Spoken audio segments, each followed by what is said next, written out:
if you want to become somebody who runs their own business, then you must be willing to deal with failure. Do something out of the norm at least once a month. Best thing for an entrepreneur, being able to listen to what a client is saying and be able to realize what the client needs and sell it to them.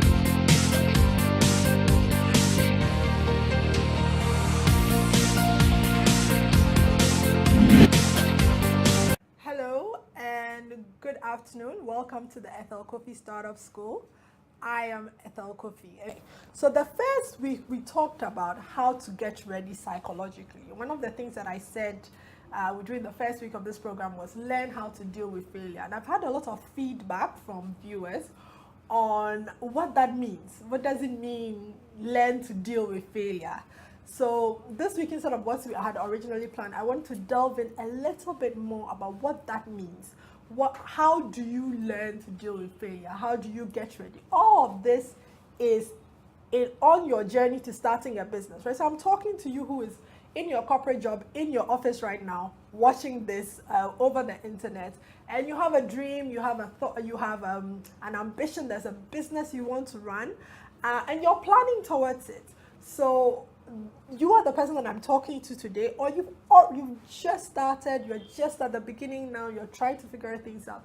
This is good for you. This is good to, it's good to learn, especially in entrepreneurship, where failure is almost a guarantee, unfortunately, right? Because if you look at the statistics, in Africa, 90% of businesses die out in the first 5 years. 90% of businesses die out in the first 5 years. It means that only 10% make it past the first 5 years, right? So we're here to give you the tools so that even if you are one of those people that have failed before, or even if you're one of those people that has been through a failure event, you know how to bounce back, learn, and bounce back from it, right?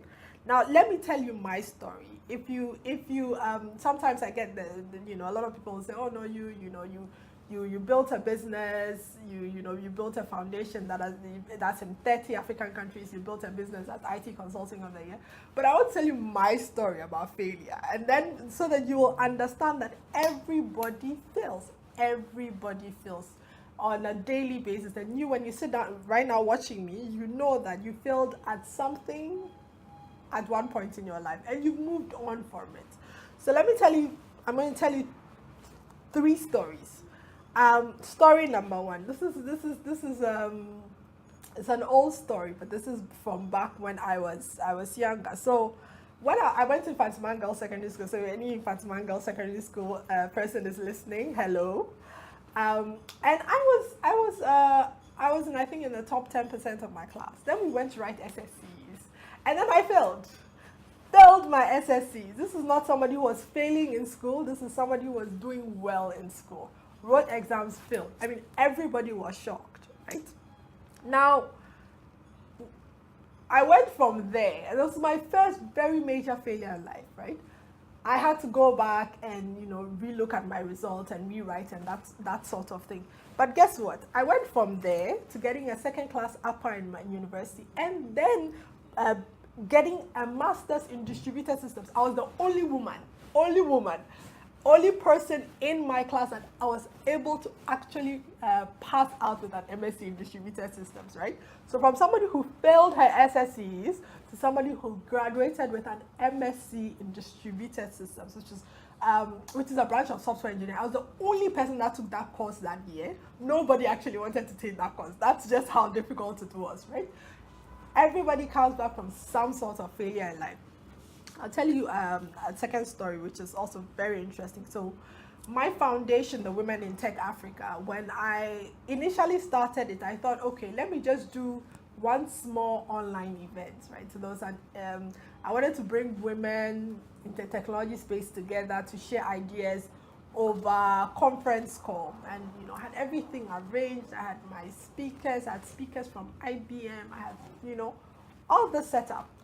The day comes, there were over 150 women signed up from Zambia, Rwanda, South Africa.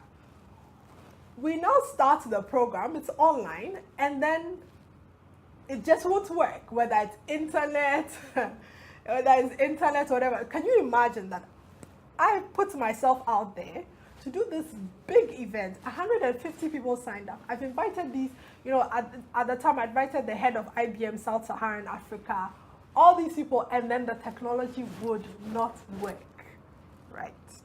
Anyway, so at that time, I had really quick thinking. After an hour, I decided, okay, let's go and make it a Twitter chat. If you use Twitter, you'll understand it was a Twitter chat. And people went, and it was, they had a chat and the program ended. But guess what happened after that? Because the program wasn't just a conference call and we took it to Twitter, CNN Africa noticed the program and we were invited. This is an amazing story, right? We were invited to write an opinion piece which was published on CNN Africa about women, technology, and Africa. You never know. Failure is always a stepping stone to something better. So now that I've told you my story, you also know that, look, you've succeeded in things in life, you failed in life. Now I want to give you the tools. How do you manage when you've been hit with a failure? How do you manage that? Now, I'll tell you my third story. I haven't told you the third story while I go through this because that's the biggest story. Now, the first point is when you fail, whether it's at business, whether you attempted to start a business that it failed, or you attempted to push yourself out of your comfort zone, do something that's out of the norm, and you fail. Don't take it personal. I know people are just like, really, I started a business and it didn't work out and I should not take it personal. But here's the thing, just because you have failed at something does not make you a failure. Two different things. You have failed at something does not make you a failure. Now this is where I start to tell you my third story. So if you know my history and my career, when I finished my master's in the UK, I stayed in the UK and worked a couple of years, and then decided to come back to Ghana and start a business. Now, I brought my savings to Ghana, I started the business, and then realized, look, I wasn't able to sell, I wasn't getting customers, I wasn't getting clients. At the end of the day, I lost all my savings. So in that situation, when you tell somebody who has left a job to start a business and the business has failed, you tell them, don't take it personal. I understand. I mean, if somebody had told me at the time, I'd be like, what are you talking about? What do you mean by don't take it personal? But here's the thing. You are separate. You as an entity are separate. Your identity is separate from the fact that you have done something that didn't succeed. So do not take it personal. I know that's hard to do, but understand that you're very separate from the actions of your failure. 2, take stock, learn, and adapt. So if I go back to my story of failing in my business, what did I do after that? I decided that, okay, why did I fail? I asked myself the question, why did I fail? And I realized, number one, I was a technical person because I'm a software engineer by training. I'm an MSc in distributed systems. I'm a software engineer. I didn't know how to pitch to businesses. I didn't know how to go to a business and sell my ideas so that a business will buy from me, right? I didn't know how to do that. I just know how to build software. Those are skills I needed to learn. I didn't know marketing. I didn't know advertising. All the things that I know now that I'm sharing, I didn't know any of those things. All I knew how to do was to build software applications. So then I said, what will I do to ensure that I learn all those things? And I went on to work with other companies. So I went on to work, I worked with Vodafone Ghana as head of commercial solutions. I worked in Sierra Leone, I worked in Nigeria. But I picked jobs that would teach me the skills that I needed to learn. So I picked a job that would teach me how to sell, that would force me to teach me how to sell. Because, for somebody who's a technical like me, selling is difficult. I don't know how to do it. So I picked a job that will force me to sell. In fact, my first week in Vodafone, what they do as orientation is they ask you to go with the sales team to go and sell SIM cards on the streets. And no matter your level in the company, from even if you are, head, you're the C level to the last person, everybody is required the first week to go and learn how to sell on the street. Why? Because the thing that is the bread and butter of Vodafone is the SIM card on the street. It doesn't matter the beautiful building that the company is in. It doesn't matter the glass. It doesn't matter.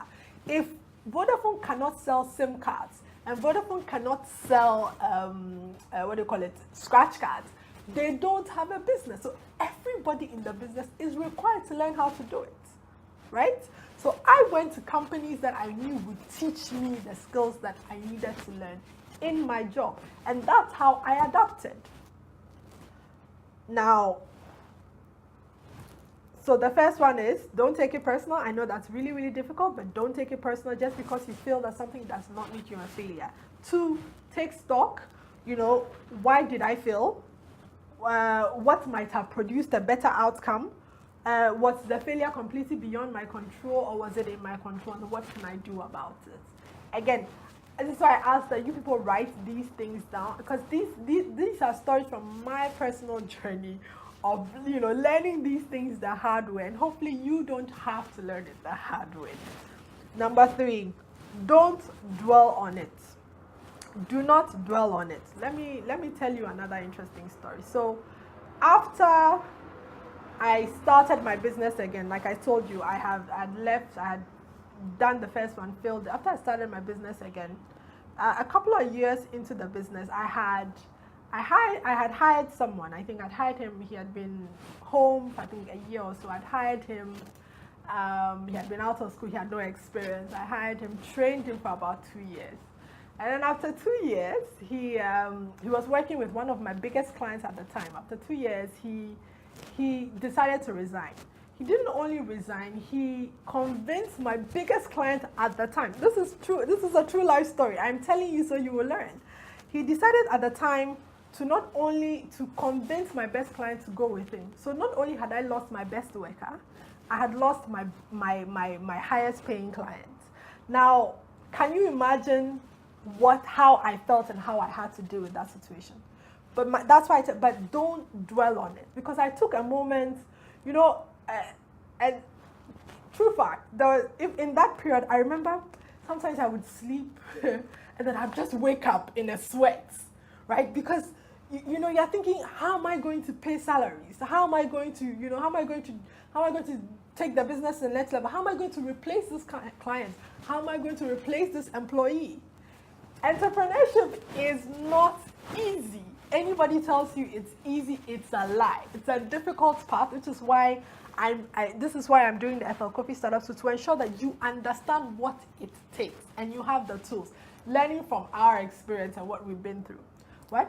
I dwelt on it for a very long time. I would, instead of rather just dealing with the problem, I was just like, I've been treated unfairly. I trained this person, and why would my clients leave? Because, at the time you're thinking, how am I going to deal with it? But I learned very quickly, look, things happen. And when they happen, you have to take a step back, understand that, okay, this is a bad situation, and then find a path out of that situation, right? Don't dwell. I know it's difficult. I've been there. I understand it. I know it's difficult, but do not dwell on the failure. Quickly move on. Deal with it emotionally and move on from the failure. You see, I'm telling you all my difficult failure stories. Entrepreneurship is it's an adventure. It's an amazing adventure. Now, before I go to number 4, I'm going to remind you of the book again. So it's the Harvard Business Review book on making smart decisions. You see, we are talking about failure. We're giving away a book on making smart decisions. So if you listen through to the end of the show, we will be asked the question. And you can if you are the first person in the comments to ask the question, then you can win the book. If you know somebody who is needs to hear this and is starting a business, by all means share with them on your timeline so that they will get a little bit of the knowledge about this. And please feel free to leave any comments. If you have any questions, please feel free in the video to leave any comments, your thoughts, and I will try and address them at the end of the program. First of all, one of the big things we worry about, this is the fourth one. One of the big things we worry about when we fail is how other people will think about us, right? So you went and you declared to your friends that, yeah, I'm starting my own business. I'm now my own boss. And then the business falls flat. Now you are thinking, what are my friends going to say? What will my friends think of me? What will my family think of me? Now, I know this because when I left my nice job in London to come to Ghana to start a company, it didn't work out. People said, why would you leave a job in London to come to Ghana? Right? People will say things to you. You need to release yourself from the need of approval, right? Because you know what? If the religious people will say that it is only you are the only person that's going to go to the heaven's gate. It is, how it is your life, it is your ambition, it is your need, it is your dreams. There are people that will judge you. There are people that will see your failure, and they will they will talk about it. They will make you feel bad about it. But release yourself from the need of approval. You do not need anybody's approval. If this is your dream and it is your ambition, look, the typical entrepreneur, I think, works on about 6 to 7 ideas before getting something to work. So if the first one doesn't work, you try the second one. If the second one doesn't work, you try the third one. It is documented. You're not the first person to suffer it. You will not be the last person to suffer it. Release yourself from the need of other people's approval. Yes, people in your church will talk. People in your family will talk. That doesn't matter. It is what your ambition is. That's what's important. And then the last one, which I will dwell on a little bit, is try a new point of view. So reframe your thinking.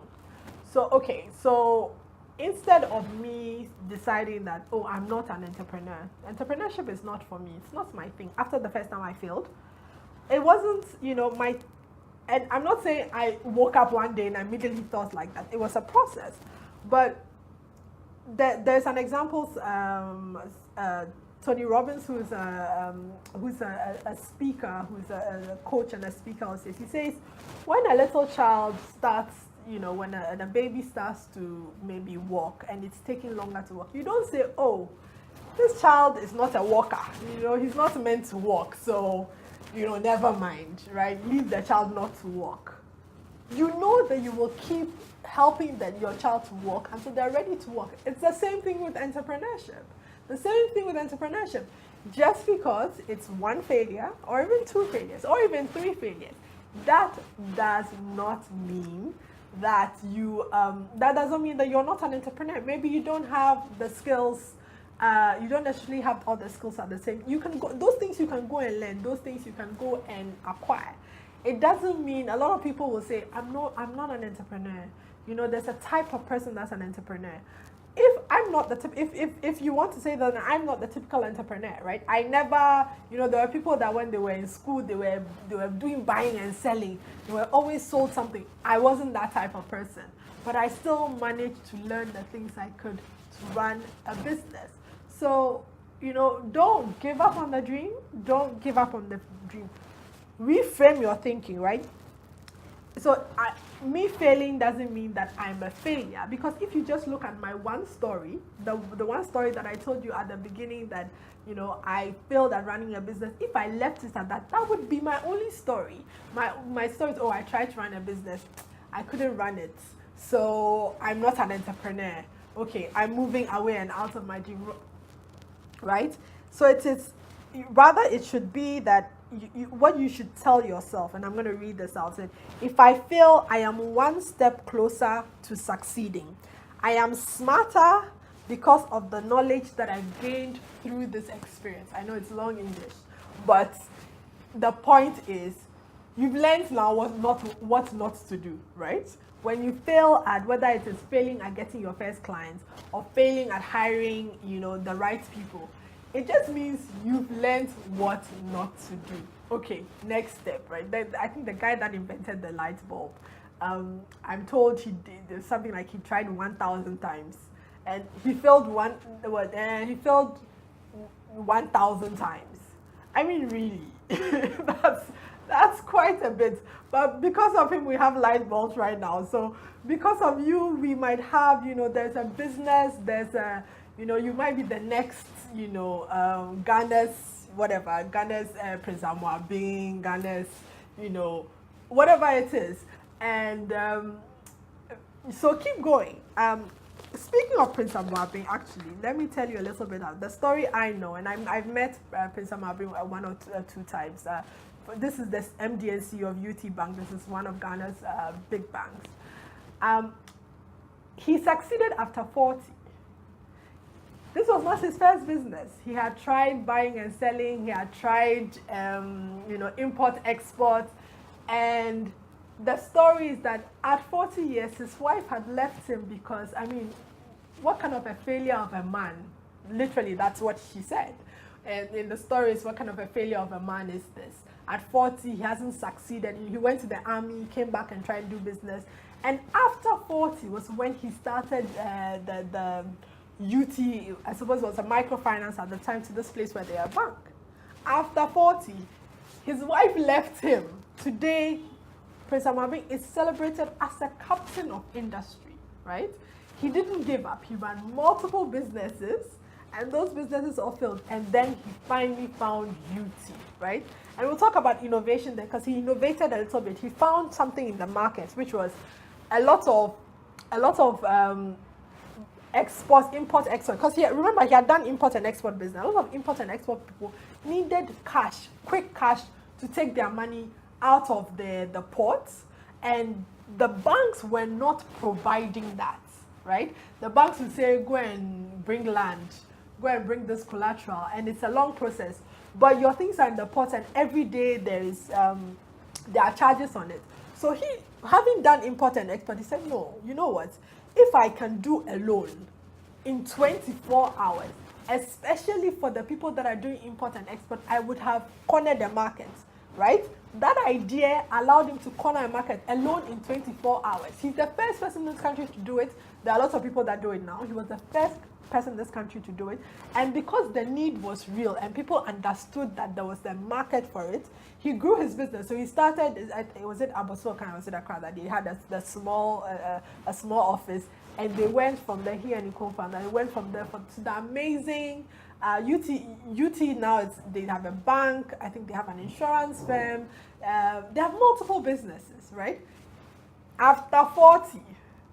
So just because you failed your first one, just because you failed the second one, even if you failed the third one, if you have a dream and ambition, you will get there. So what were the points that we made today, so people will remember? The points were: don't take it personal. I know that's very, very difficult. Don't take it personal. To take stock, learn what you need to learn and adapt. Why did I fail? What can I do about it?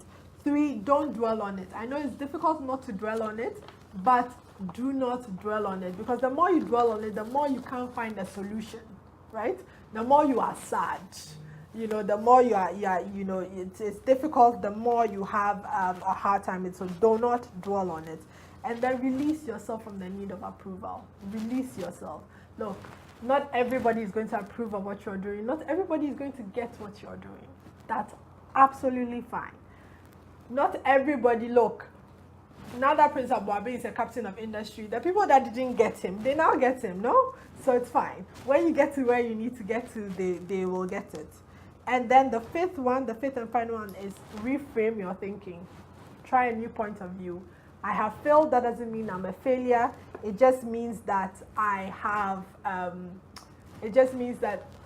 I found a way not to do it, and there's another way, there might be another way to do it. Brilliant. Seeing you next week and talking to you more about how to go from, this month we're looking at how to go from corporate to entrepreneurship. And next week we'll round that off. So I look forward to seeing you next week and enjoy the rest of your week. Thank you.